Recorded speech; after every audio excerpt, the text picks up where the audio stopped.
So good. So good. Hey guys, Joshua Skywriter here. Today I'm going to be talking about adapting comic book scripts, specifically for television, comic book spec scripts. This is a topic me and my friends talk about a lot. I think there are a lot of different tips and tricks on how to do this, and today I'm going to be sharing some of my own. Um, so first off, I'd like to talk about why I like writing comic specs versus almost any other sort of spec. And I also want to preface this with if anyone's going to be writing a comic book spec, they should definitely doing it because they love the genre, they love those characters, and not because it's a quick thing they could do to get a sample. Whatever you write, you should definitely do with passion and love. Now, that being said, if this is something that you really love and you really want to write, I'll tell you what I really like about it is the fact that what's cool about comic book specs is that they have such a long shelf life generally. Even if, say, the show gets canceled, it's probably going to get rebooted. And also, they're just fun to read because so many people are already fans of these characters. They're pre-sold on them. They get it and they love comics. So if you're sending your scripts to a bunch of agents or assistants to agents or development execs or directors of development, they're pretty excited if it's a character they really like and they love to see a take on it. So first things first, generally before I really ever start writing a comic spec, I like to study all the content out there for that character, or as much as humanly possible. Sometimes it's just overwhelming because these characters have been around for so long that there's just such a treasure trove of stuff that could take forever to get through. But I would say that I know this is obvious, but actually a lot of people don't do that. So outside of just watching the TV show of, like, say, if you're doing a Daredevil, instead of just watching the TV show, I would say watch the movie, even if you like or dislike the movie. Read all the major Daredevil arcs. Read his origin story. Read Man Without Fear. All of his stuff. Born Again. You wanna read this material because you want to see what really makes this character tick and the historical landmarks that push this character forward in American and global iconography. And you also want to study what's been done, what hasn't been done, really great ideas, really great moments with these characters, because since it's a spec and a lot of these executives haven't really quite had time to read all the comics, there's a lot you could use for inspiration within your specs as well. Obviously, you want to tell an original story within the context of this character, but there's just so much great source material. One tip I'd like to really discuss that was a big game changer for me, not only in terms of writing specs, but for writing original pilots, was a tip that was given to me in my early 20s from Jeff Loeb, who's currently the president of Marvel Television. We had a brief chat once, and he said something that really blew my mind and stuck with me, and it's this. Remember, these companies, they own characters. They don't own powers. So that is a huge tip in the sense that, you can, first off, it unlocks something like, why are there so many similar characters between Marvel and DC and they get away with it? It's because they made up their own characters but gave them the same powers. Hence why we have guys like, Quicksilver and the Flash, or it's really the Flash and Quicksilver, or Green Arrow and Hawkeye. Guys have all those guys, the first set runs really fast. The second set, they have eagle eye for the bow and arrow. They're a really good shot with a bow and arrow.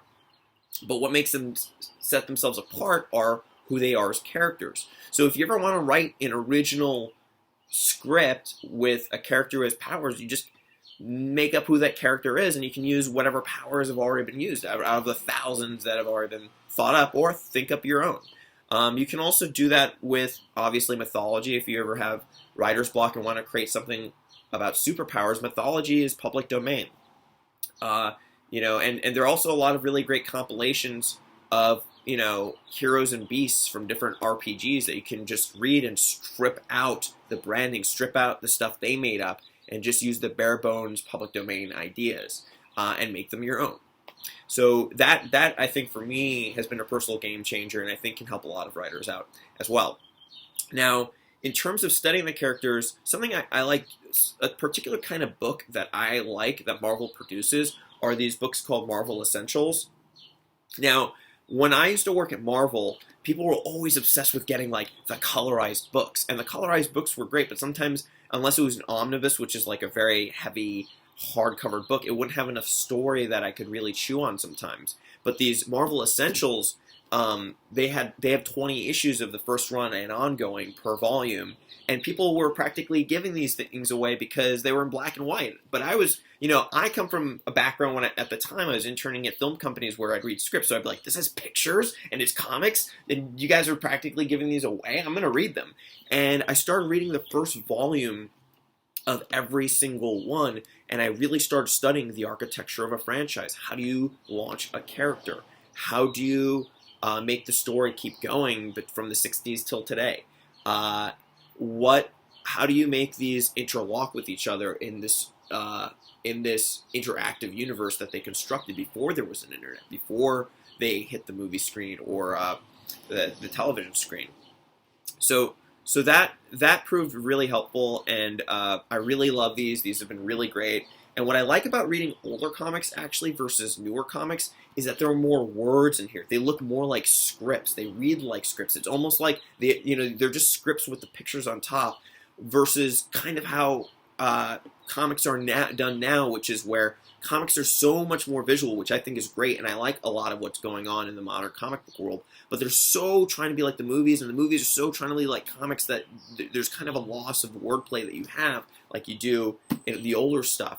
And personally, I like to design my script reads like they're comics. I like my script being fun, and I like the reader to, I like putting sound effects there, and I just like playing with the format.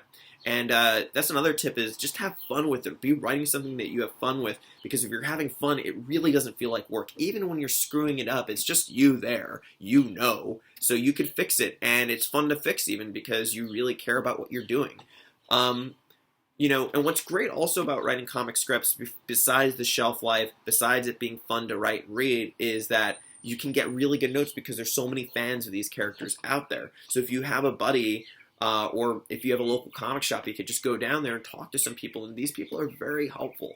And you could, some of them would be willing to read your script, and you send out your script, and they say, you got this wrong, you nailed this, and you just can rewrite from there.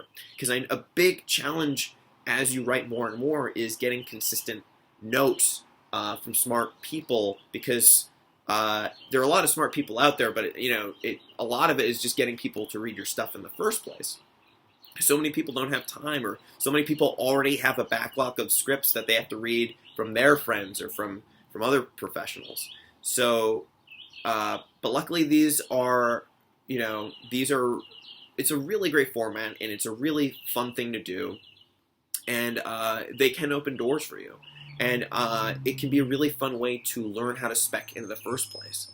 Anyway, guys, these are my tips on this subject. If you like this video, please share. If you agree or disagree or have any comments, please write them down as well. And please check out my channel. I'll have more videos coming out.